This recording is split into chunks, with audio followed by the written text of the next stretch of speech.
आपने कभी सोचा है वो कौन है जो हर आत्मा को उसके कर्मों का फल देता है? वो कौन है जो मौत का संदेश लेकर आता है और फिर भी न्यायप्रिय कहलाता है? हाँ, हम बात कर रहे हैं यमराज की। यमराज, जिन्हें कई लोग मौत का देवता कहते हैं, लेकिन बहुत कम लोग जानते हैं कि वे सिर्फ मृत्यु नहीं बल्कि धर्म और न्याय के भी प्रतीक हैं। पर क्या आपको पता है कि यमराज भैंसे पर ही क्यों आते हैं? पुराणों के अनुसार यमराज सूर्य देव और संध्या देवी संवर्णा के पुत्र हैं। उनकी एक जुड़वा बहन भी है, यमुना, जो धरती पर जीवन का प्रतीक है। यमुना जल देती है, जो जीवन है, और यम जीवन लेते हैं, जो मृत्यु है। दोनों ही प्रकृति के संतुलन के प्रतीक हैं। यमराज को केवल मौत का स्वामी नहीं कहा गया, बल्कि उन्हें धर्मराज भी कहा जाता है। वो व्यक्ति के जीवन भर के कर्मों को देखते हैं और उसके बाद तय करते हैं कि आत्मा को स्वर्ग मिलेगा या नरक।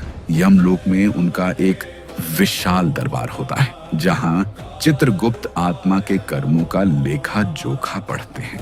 कहा जाता है कि वहाँ एक पल का भी अन्याय नहीं होता। हर आत्मा को वैसा ही फल मिलता है जैसा उसने कर्म किया। यमराज का स्वरूप भयानक बताया गया है। काले रंग का शरीर, लाल आंखें, सिर पर मुकुट और हाथ में गदा या पाश। यमराज का वाहन है महिष। भैंसा अज्ञानता और तामसिक गुण का प्रतीक है। भैंसे, जिसे संस्कृत में महिष कहते हैं, को अक्सर तामसिक, आलस्य, जड़ता, अंधकार और अज्ञानता का प्रतीक माना जाता है। मनुष्य जन्म लेने के बाद यह भूल जाता है कि उसे एक दिन मरना है और वह नश्वर शरीर के मोह में बंधा रहता है। यमराज इसी अज्ञानता और तामसिक जीवन शैली से उत्पन्न हुए कर्मों का फल देने आते हैं। भैंसे पर उनका बैठना यह दर्शाता है कि वह उस प्राणी पर शासन करते हैं जो अज्ञान में जीता है, और अंततः उसे उस अज्ञात दुनिया में ले जाते हैं जहां कर्मों का हिसाब होता है। कहते हैं, एक बार यमराज स्वयं पृथ्वी पर एक ब्राह्मण के रूप में आए। उन्होंने देखा कि लोग मृत्यु से घबराते हैं लेकिन जीवन में पाप करते रहते हैं। उन्होंने कहा, जो मृत्यु से डरता है वह सही कर्म करने लगता है, पर जो मृत्यु को समझता है वह मुक्त हो जाता है। यमराज का यही संदेश है, मौत से डरो मत, कर्म से डरो। लोग यमराज से डरते हैं, पर सत्य यह है कि यमराज भय नहीं बल्कि सत्य का दर्पण है।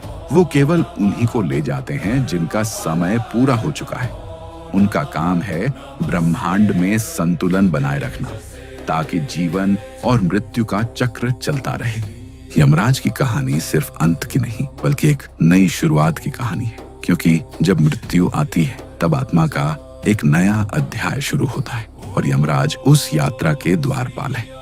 अगर आपको हमारी कहानी अच्छी लगी हो तो इसे लाइक करें, दोस्तों के साथ शेयर करें और चैनल सब्सक्राइब करना बिल्कुल ना भूलें। अगली कहानी में फिर मिलेंगे।